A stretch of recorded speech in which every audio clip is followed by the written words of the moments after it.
Hello friends, welcome back in our YouTube channel. तो दोस्तों, आज हम करेंगे हिस्ट्री का चैप्टर 2 जिसका नाम है राजा, किसान और नगर। और इसका काल है लगभग 600 ईसा पूर्व से 600 ईस्वी तक के काल के बारे में हम जानेंगे। तो दोस्तों, इसमें साथ साथ में इस चैप्टर में मोस्ट इम्पोर्टेंट क्वेश्चन आंसर भी बताऊंगा जो कि पेपर में अक्सर पूछे जाते हैं। तो चलिए दोस्तों, अपना चैप्टर शुरू करते हैं। तो दोस्तों, फर्स्ट क्वेश्चन बना है, जेम्स प्रिंसेप कौन थे।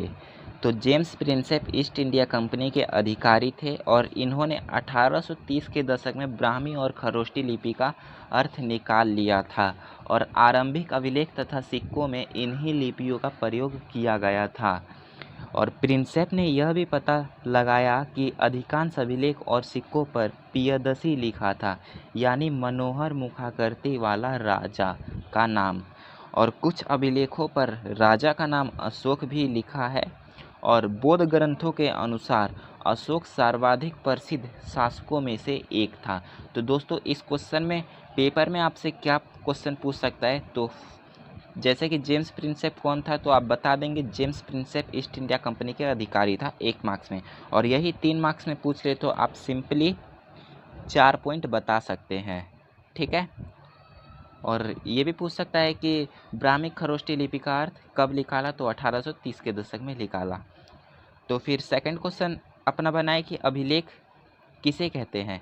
तो दोस्तों, पत्थर तथा धातु के बर्तन पर लिखे हुए लेख को अभिलेख कहते हैं, ठीक है। यहाँ पे प्रिंटिंग का मिस्टेक हो गया है। पत्थर धातु तथा मिट्टी के बर्तन पर लिखे हुए लेख को अभिलेख कहते हैं, ठीक है। और जो भी व्यक्ति अभिलेख को बनवाते थे उन लोगों की उपलब्धियां और उनके द्वारा किए जाने वाले कार्य को लिखा जाता था, ठीक है। और इनमें राजाओं के कार्य तथा महिलाओं और पुरुषों द्वारा दिए जाने वाले दानों का भी ब्यौरा होता था। और कुछ अभिलेखों में इनके निर्माण की तारीख भी मिली है। और प्राचीनतम अभिलेख प्राकृतिक भाषाओं में अधिकतर मिलते थे। इसके अलावा तमिल, पाली और संस्कृत भाषा में भी अभिलेख मिले हैं। आम जनता की भाषा प्राकृतिक थी। तो दोस्तों, इसमें क्या क्वेश्चन बन सकता है, अभिलेख किसे कहते हैं, तो पत्थर धातु तथा मिट्टी के बर्तन पर लिखे हुए लेख को अभिलेख कहते हैं, ठीक है। और जो भी व्यक्ति अभिलेख बनवाते थे तो उनकी उपलब्धियां और उनके द्वारा किए जाने वाले कार्यों का लिखा जाता था अभिलेख पर, ठीक है। तो इस प्रकार से आप बता सकते हैं अभिलेख के बारे में। थर्ड क्वेश्चन बनता है, जनपद का क्या अर्थ है। तो दोस्तों, जनपद एक ऐसा भूखंड जहाँ कोई जनजाति अपना पांव रखा है या बस जाता है तो उसे जनपद कहा जाता है, ठीक है। अब अशोक के अभिलेख किस लिपियों में मिले हैं, ठीक है। तो ब्राह्मी और खरोष्टी लिपियों में मिले हैं। 5 क्वेश्चन है, अशोक के अभिलेख की भाषा क्या है। तो दोस्तों, अशोक के अभिलेख की भाषा प्राकृतिक, अरेमाइक, यूनानी और ग्रीक है, ठीक है।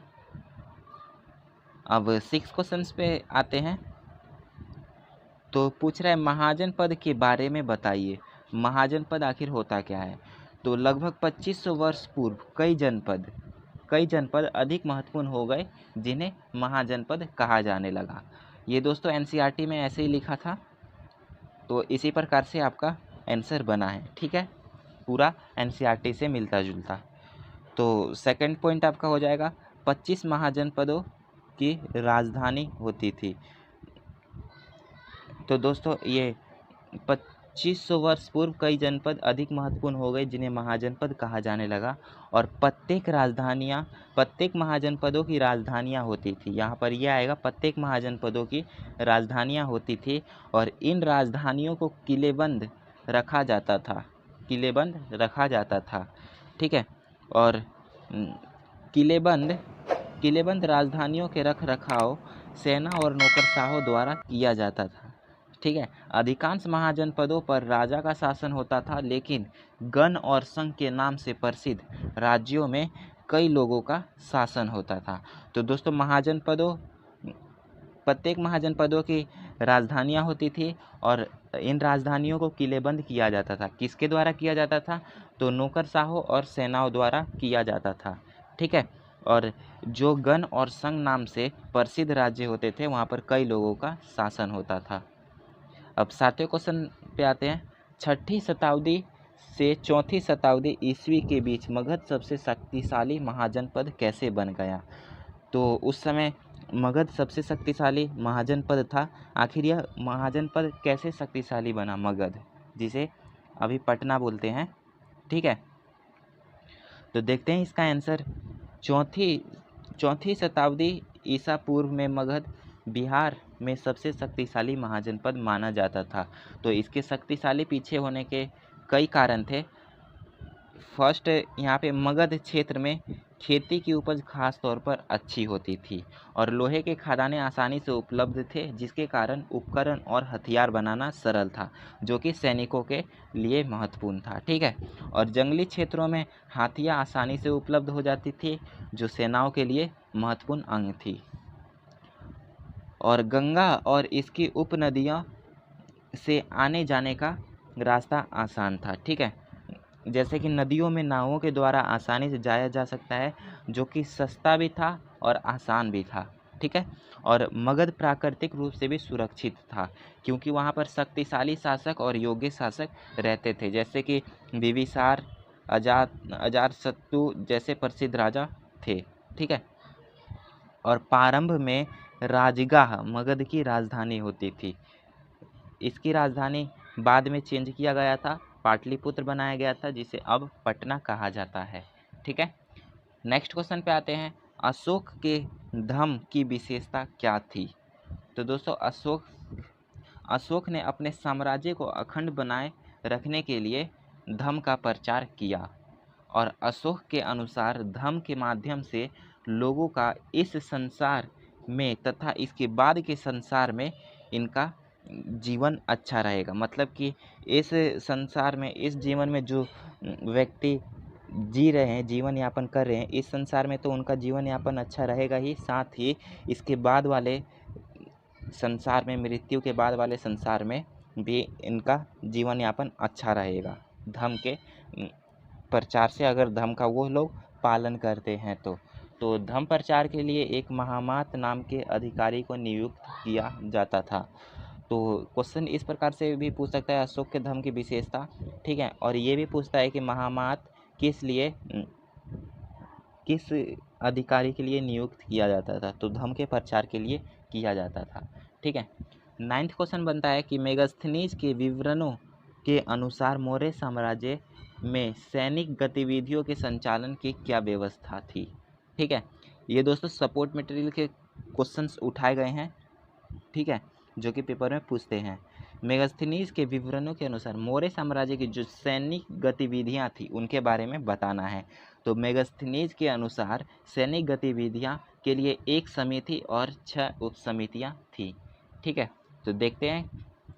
मौर्य साम्राज्य के पास विशाल सेना थी और सभी सेनाओं का अलग अलग प्रकार के काम थे। एक का काम था नौसेना का संचालन करना, दूसरे का काम था यातायात खान पान का संचालन करना और तीसरे का काम था पैदल सैनिक का संचालन करना और चौथे सैनिक का काम था अश्वारोहियों का संचालन करना। ठीक है, और पांचवी का काम था रथारोहियों और छठे का काम हाथियों का संचालन करना। इस प्रकार से सभी समितियों का काम बांट दिया गया था। ठीक है, और दूसरी उप समिति का दायित्व विभिन्न प्रकार से था उपकरणों के ढोने के लिए। दूसरी उप समितियाँ जो थी उसका काम था उपकरणों को ढोने के लिए बैलगाड़ियाँ की व्यवस्था, सैनिकों के लिए भोजन और जानवरों के लिए चारे की व्यवस्था करना तथा सैनिकों की देखभाल के लिए सेवकों के लिए नियुक्त किया जाता था। ठीक है, इन सब कामों के लिए ये दूसरी उप समितियाँ के लोगों को नियुक्त किया जाता था। अब 10वां क्वेश्चन बनता है कि मौर्य साम्राज्य की जानकारी के प्रमुख स्रोत को विस्तार से बताएं। तो दोस्तों मौर्य साम्राज्य की जानकारी के प्रमुख स्रोत हैं, तो इसका आंसर है निम्नलिखित स्रोत हैं मौर्य साम्राज्य की जानकारी के स्रोत। तो बौद्ध और जैन साहित्य, अर्थशास्त्र और पौराणिक ग्रंथ, संस्कृत, वाड्यम में मौर्य साम्राज्य की जानकारी के स्रोत मिलते हैं। ठीक है, और यह साक्ष्य बड़े उपयोगी हैं, लेकिन इससे ज़्यादा मूल्यवान पत्थर और स्तंभ, जो कि प्राचीन स्तंभ, भवन, इमारतें, मृद्भांड थे, उन पर मिले अशोकों के अभिलेख इनसे भी ज़्यादा मूल्यवान थे। और जैन और बौद्ध साहित्य में मौर्य साम्राज्य के बारे में वर्णन किया गया है। जैन और बौद्ध साहित्य में चाणक्य द्वारा रचित अर्थशास्त्र में मौर्य साम्राज्य के बारे में जानकारी मिलता है, और मेगास्थनीज द्वारा लिखी गई इंडिका पुस्तक में भी मौर्य साम्राज्य का वर्णन किया गया है। तो इसमें ये भी क्वेश्चन पूछ सकता है कि इंडिका पुस्तक किसके द्वारा लिखा गया है, तो मेगास्थनीज के द्वारा लिखा गया है। और ब्राह्मण ग्रंथों, धर्मशास्त्रों से भी मौर्य साम्राज्य के बारे में पता चलता है। और विशाखा दत्त, ये प्रिंटिंग का मिस्टेक हो गया है, तो विशाखा दत्त द्वारा रचित मुद्राक्षस में भी बताया गया है मौर्य साम्राज्य के बारे में। और चाणक्य नीति के द्वारा चंद्रगुप्त ने नंद वंश को समाप्त करके मौर्य साम्राज्य की स्थापना की, ये बताया गया है विशाखा दत्त द्वारा रचित मुद्राक्षस में। ठीक है, ये पुस्तक का नाम है। और मौर्य काल के प्राचीन भवन, स्तूप, पत्थर पर लिखे अभिलेख इस काल के लिए बहुत ज़्यादा महत्वपूर्ण हैं। ठीक है, जानकारी के स्रोत इतने हो गए हैं, तो यहाँ पे लगभग 7 पॉइंट बता दिए गए हैं। तो दोस्तों इस पार्ट फर्स्ट में क्वेश्चन 10 तक करते हैं, आगे नेक्स्ट वीडियो में करेंगे। ठीक है, और वीडियो अच्छा लगा होगा तो लाइक ज़रूर करना और चैनल को सब्सक्राइब भी कर देना, जिससे कि आने वाली सारी वीडियो की नोटिफिकेशन आपके पास सबसे पहले पहुँचे, और जो भी मोस्ट इम्पोर्टेंट क्वेश्चन की वीडियो आती है आप देख सकें आसानी से। और अभी भी आपको कोई भी डाउट है इस पार्ट फर्स्ट के चैप्टर में, तो ज़रूर कमेंट करें, आपका आंसर ज़रूर दिया जाएगा। तो थैंक्स फॉर वॉचिंग, मिलते हैं नेक्स्ट वीडियो में, बहुत जल्दी आपको सेकंड पार्ट भी मिल जाएगा।